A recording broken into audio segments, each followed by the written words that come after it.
What's poppin', dogs? Mr. Allen here. We got ourselves a dope math problem. So you're given a 22-foot wide piece of sheet metal to create an open top drain.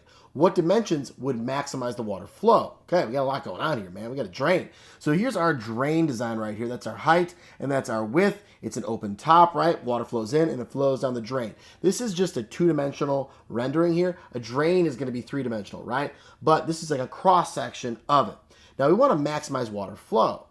Well, if we're going to maximize water flow, we probably want to get the maximum area here for this rectangle that's going on. So what's the formula for the area of a rectangle? Well, my area of a rectangle is just going to be my length times width or base times height or whatever. In this case, we're going to have our two dimensions, height times width. So that's the area of this drain as it sits. Now, what other information do we have here? Because I got two variables going on. It's going to be kind of hard to figure out what's going to maximize this thing. Well, I got 22 feet of sheet metal for the height, the width, and the height. So in other words, 22 is going to be equal to 2 of my heights plus my width, right? That would be using up all my material that I'm given here. Okay.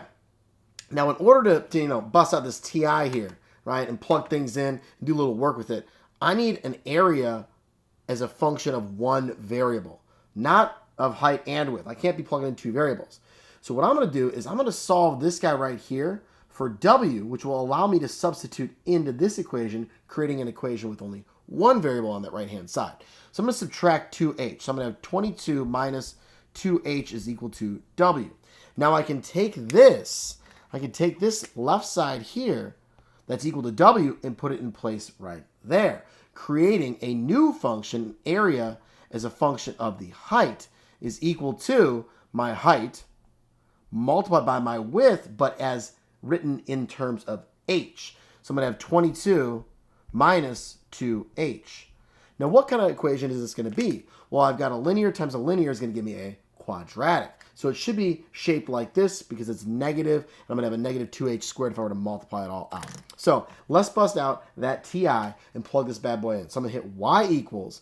Then I'm going to type in x because I don't really have an h for this variable here. It's going to come in and it's an x in my calculator. Then parentheses, 22 minus 2x, close them, and then let's hit zoom 6. I always like to hit zoom 6 first. It's the standard window. It always looks the same that way at the start. But we're going to need to make some adjustments here. I got to go further to the right and a little higher up. So I'm going to hit window, and I'm going to change my x max to, say, 20, and then let's change our y max to, how about 50, and let's just see what happens, okay? So if I do that, I can see most of this parabola here, but not the whole thing. I got to go a little bit higher up. So I'm going to have, how about 100 for my y max?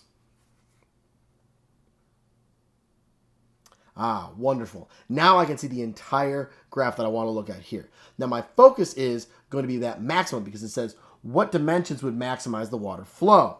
So how are we going to figure out our max? Well, I'm going to hit second calc, and I'm going to arrow down to option 4, which is maximum. And now it asks for my left bound. So I'm going to arrow to the left, hit enter. Then I'm going to arrow to the right, and I'm going to hit enter. Then I'll hit enter one more time for guess. It gives me a maximum of 5.5 and some change. And then y is 60.5. So let's draw that up. So what does this maximum actually mean? Well, remember, h is my x coordinate here. So that's 5.5, meaning my height for this maximum would need to be 5.5 feet for my drain. Now, the question here asks, what dimensions would maximize the water flow? Well, if my heights are both 5.5, right, 5.5 over here as well, what's left over for my width? Well, that equation right there is pretty handy, isn't it? Plug in 5.5 here. So 2 times 5.5 is 11. 22 minus 11 is going to give me 11 for this width right here. So my dimensions are 5.5 by 11. That's the answer to this question right here. But one step further, just because I love going above and beyond here, right? What's that 60.5? The 60.5 is going to be my area. So my area is going to be 60.5 feet squared. My dimensions are going to be 5.5 by 11 to maximize this water flow, and it's important. We want that max water flow blowing through this drain. That is dope. Hope you guys enjoyed that problem.